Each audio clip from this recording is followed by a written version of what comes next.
Hey guys, I'm Joyce. Welcome to my video diary. Today is Sunday, February 4th, 2024. Excuse me. And I am going to get back to these little jowl things in tonight's video. It is late. I volunteered at the cat sanctuary today, and it's in St. Louis, which is like an hour and a half away. So a lot of driving, and today I did spend a lot of time loving on the cats, besides my regular cleaning. So it takes me a long time. Oh well, it gets done. But yeah, I'll just get right to this. I noticed, I don't know, it seems like just a few months ago, these just kind of hanging. I mean, not hanging, but my face didn't used to look like that, It used to look more like that, I think. Anyway, I don't know. Honestly, I don't look in the mirror very often. I don't wear makeup. I don't do my hair. Both pretty clear. I just, and actually sometimes I feel a little weird looking in the mirror. I mean, if I actually look at myself in the mirror, it just, I don't know, it just kind of feels weird. Maybe it's part of that emotion. I don't know. I don't know. It just feels weird to me. Maybe kind of like a cat seeing itself in the mirror for the first time, or a dog. They're like, whoa, who's that? I don't know. But anyway, yeah, I noticed those a few months ago. I'm like, damn, I don't like that. And of course my brain offers, oh, well, you could get a facelift, but I don't want to do that. I don't want to spend my money on something like that. So, I don't remember why. Maybe I noticed these longer ago than I realized. I don't think so. But anyway, I came across, a video about, facial exercises. Something was going on with my face. Something was. I don't think it was this, but something was going on with my face. Like, I wonder if there are exercises for this. You know what? I think it was this. I don't know if you can tell. It's so minimal. Right here, I guess. But my chin didn't used to look like, I didn't used to have that, So I notice it, and it bugs me. Anyway, that's why I was looking for videos on facial exercises. And I found one, and I started 3 days ago. 3 days ago, I added it to my morning body stretching routine. Well, this is not stretching, this is exercises. But so at the end of my morning stretching routine, I also do these exercises for the face. We'll see. We'll see if it helps any. I don't know. I hope so. But then YouTube suggested for me another video. This woman talking about how to stop sagging jowls. I'm like, okay, yeah, that's what I'm looking for. It was not really helpful to me because she's basically saying you can't do it. It's just tough luck. You just can't do it.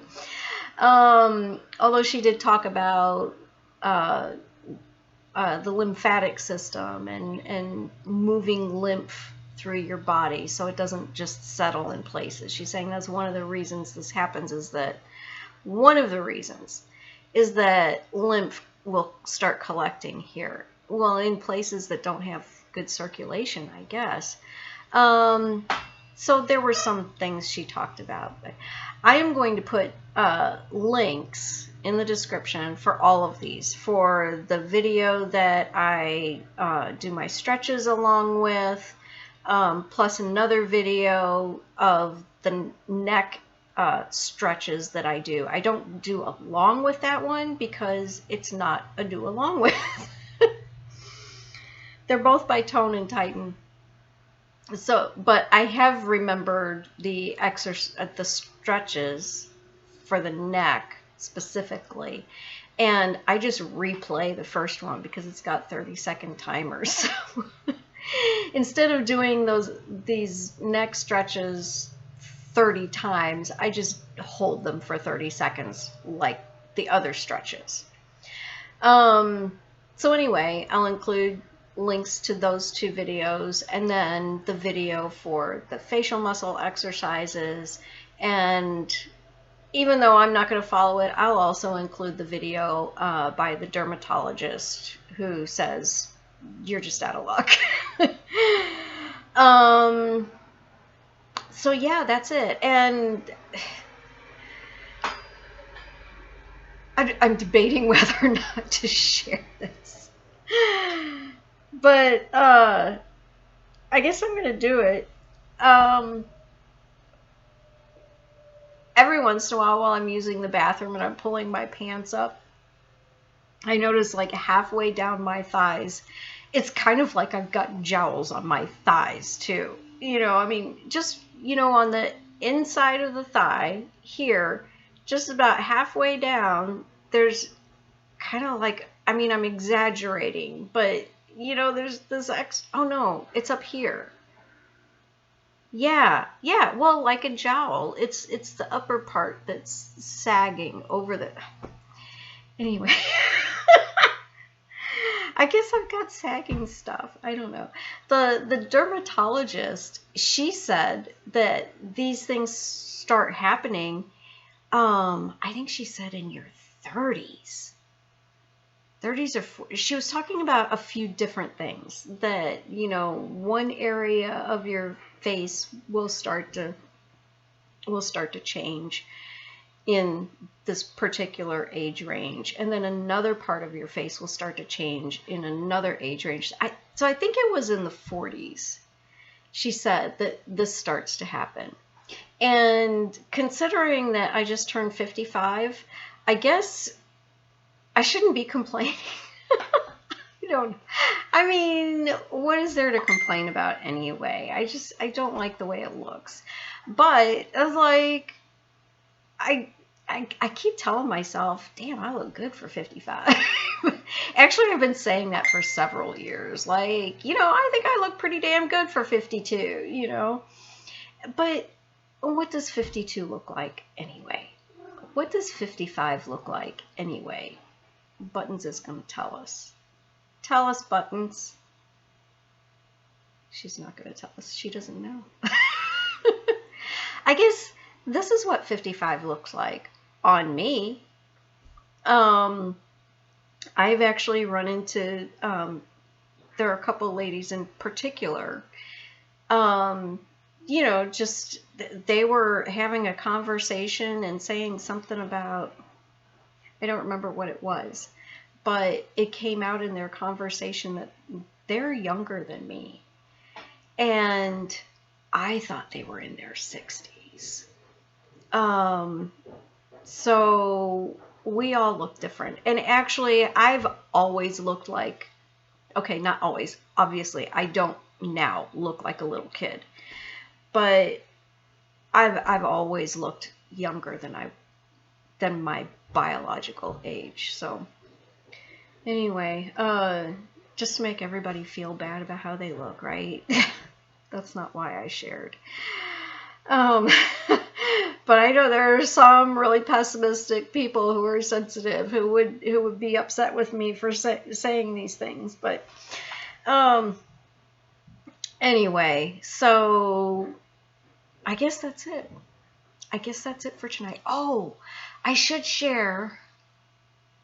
Maybe not yet, because I do want to review it. But I have my coaching call on Friday. And It's so funny. I guess just in general, I might share details tomorrow, but because I don't remember them, I'll have to review it. I want to review the call anyway. I'm able to record it for myself so that I can rewatch it. But in general, I was making a really big deal out of it. It's like, like when I told you in the first place, these are these thoughts that I realized that I've been thinking, and I don't know what to do with them. I don't know. It just totally took me by surprise, and I just felt kind of mentally paralyzed with my thought work, with my mental progress. And the coach basically said, big deal. So you found out you have these thoughts. You don't have to keep them.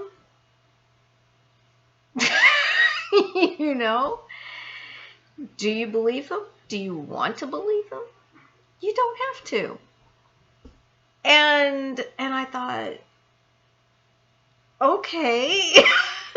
I mean, I know, because Brooke talks about that. We can choose our thoughts. We choose what we want to believe. Something that we believed many years ago, maybe we don't believe now. I mean, that happens, with a lot of people with their faith. It does happen. We change what we believe. Whether that's, going to extremes, whether that's abandoning the faith that you had, or you have discovered faith that you never did have, just as an example.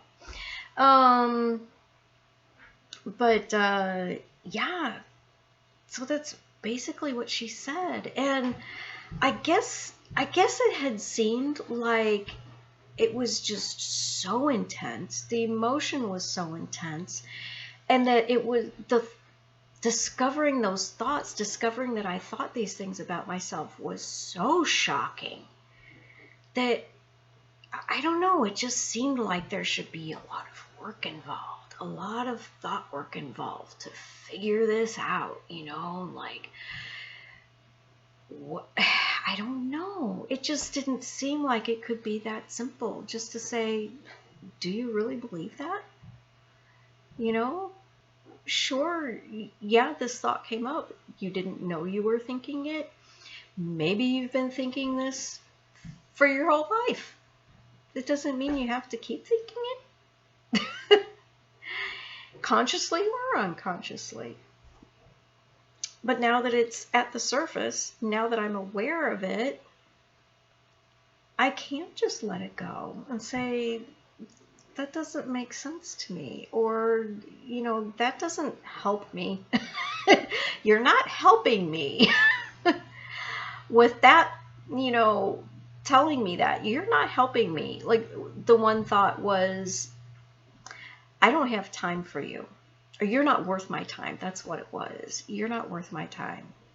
I can imagine someone saying that to me, someone else saying that to me, and someone that I wanted to spend time with saying that to me, and that's so painful. I mean, not right now. It's just words at this moment.